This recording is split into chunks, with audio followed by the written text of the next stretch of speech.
कौन सुनेगा किसको सुनाए, इसलिए चुप रहते हैं।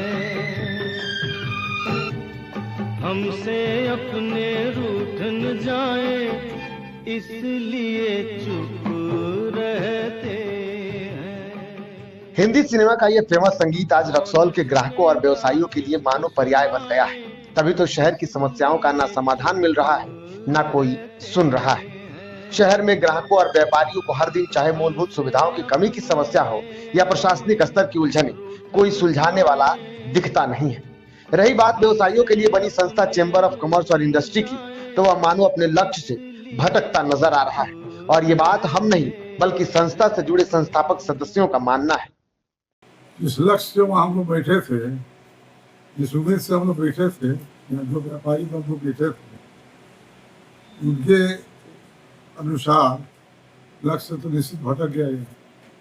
क्योंकि व्यापारी लोग का बहुत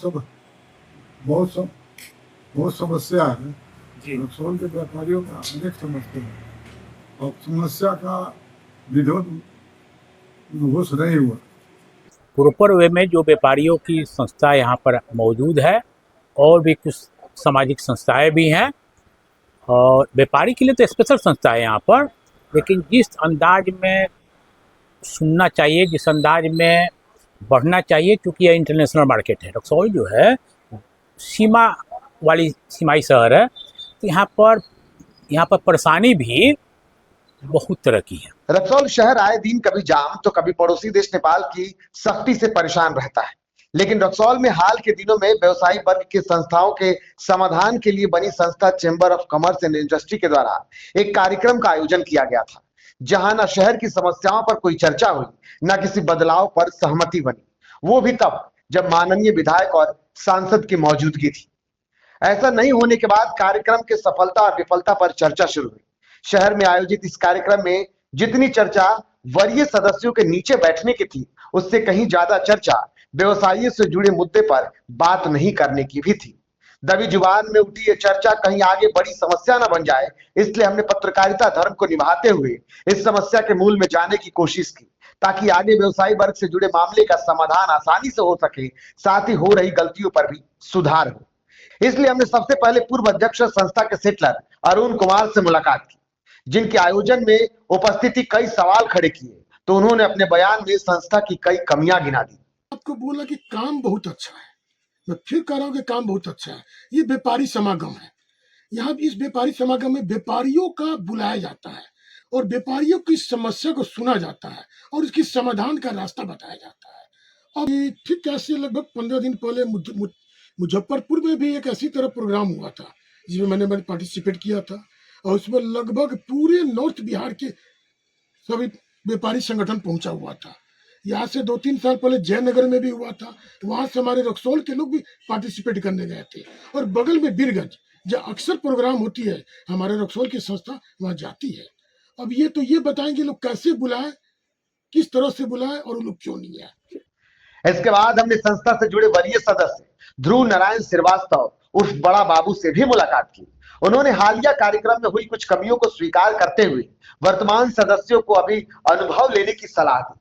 साथ ही ये भी जिम्मेदारी स्वीकार की कि आगे कोई गलती नहीं होगी, इस पर वरिष्ठ होने के नाते ध्यान देंगे। व्यवस्था किया गया, मुझे पहले उसका प्रारूप दिया गया, थोड़ा अनुभव का अभाव लगा। भविष्य में कोशिश किया जाएगा कि हाँ, जो कमी है उसको पूरा कराया जाए। और यहाँ के व्यापारी का यह पहला मौका था, ऐसा बड़ा समारोह पहला मौका था, इसमें संकोच भी ज़्यादा था, लोगों को कह नहीं सका लोग। अब हम लोग प्रयास करेंगे कि अलग अलग टुगेदर करके सभी व्यापारी की जो समस्या है उसको कलमबद्ध करके उसको उजागर करें। वहीं एक अन्य वरिष्ठ सदस्य ने क्षुब्ध होकर इस मामले से खुद को दूर रखने का फैसला लिया है।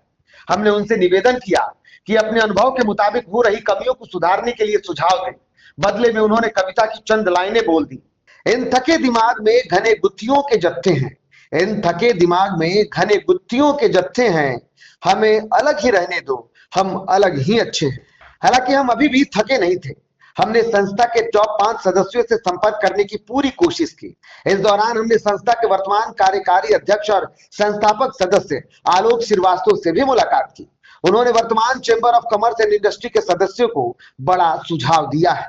सीमाई शहर होने के चलते उधर से यहाँ के टोटल व्यापार का 80% नेपाल से आने वाले उपभोक्ताओं पर निर्भर करता है। और इधर जब से नई सरकार नेपाल में आई है तब से बहुत सारी समस्याएं, विवाद देखने को मिला है। और जिस तरह लेवल की समस्याएं हैं उस लेवल के स्तर पर काम नहीं हो पा रहा। इससे हम इत्तेफाक रखते हैं। लोकल समस्याएं भी हैं, जैसे कि रक्सौल में हम लोग 2020 सितंबर में स्थापित किए थे रक्सौल चैम्बर को भी, और तब से कोरोना आया, उसमें जितने भी तमाम समस्याएं सामने आ रही थी उसके तदनुरूप हम लोग निर्णय करके, चाहे ऑक्सीजन बैंक हो या जो इसमें बहुत सारी संस्थाएं काम करती थी, बहुत सारे कर्मचारी काम करते थे, उन लोगों को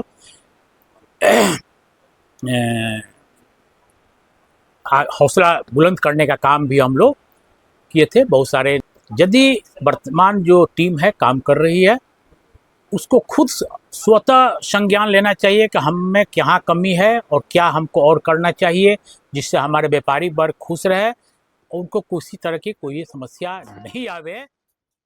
अब सवाल यह है कि अंतर्राष्ट्रीय महत्व के शहर रक्सौल में जाम की समस्या, मूलभूत सुविधा जैसे शौचालय, शुद्ध पेयजल, पार्किंग जैसी व्यवस्था नहीं होगी तो जाहिर सी बात है कि समस्या से ग्राहकों पर इसका प्रतिकूल प्रभाव पड़ना लाजमी है। इतना ही नहीं, सीमाई इलाका होने के कारण कई बार ग्राहकों को प्रशासनिक उलझनों से भी दो चार होना पड़ता है। ऐसी तमाम और भी समस्याएं हैं जिनका समाधान जरूरी है, जिसे पूरा करने की जिम्मेदारी ना सिर्फ किसी एक के कंधे पर है बल्कि उनके कंधे पर भी है जो वरीयता के पद पर विराजमान है या जो स्वयं इस माया जाल से निकलने का फैसला ले चुके हैं। यह सवाल ना किसी के ऊपर आरोप प्रत्यारोप का है, ना क्रेडिट के लूट का है। सवाल उन व्यवसायियों का है जिनके व्यापार के भरोसे आज शहर अंतरराष्ट्रीय जान पड़ता है। सवाल उन साहूकारों का भी है जो किसी के इशारे पर अपने वोट रूपी ताकत को मन माफिक दे देते हैं। तो भला उनकी आवाज अगर सुनी ना जाए, उनके समस्या का समाधान नहीं होगा तो फिर लोग क्यों ना कहेंगे होने से बेहोना अच्छा। Bureau report, news today.